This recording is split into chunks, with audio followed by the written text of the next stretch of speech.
Football বিশ্ব দেখেছে পেলের রাজকীয়তা আর ম্যারাডোনার সেই ঈশ্বর প্রদত্ত বাপা। আমরা সাক্ষী হয়েছি মেসি রোনালদোর অতি মানবীয় দৈরত্যের।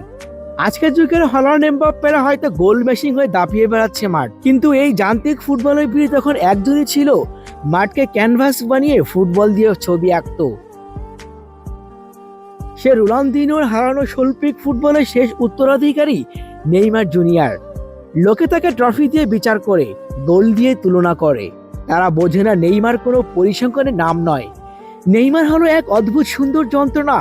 প্রতিবার যখন সে ইনজুরি পড়ে, মাঠের বাইরে যায়, ফুটবল তার চিরচেনা সৌন্দর্য হারায়।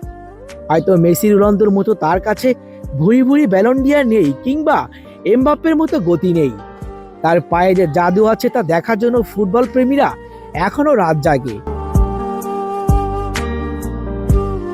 ইতিহাস হয়তো গোলদাতাদের মনে রাখবে, কিন্তু ফুটবল রোমান্টিকরা মনে রাখবে সেই জাদুকরকে, যে জেতার জন্য নয়, আমাদের ভালোবাসার জন্য খেলেছিল।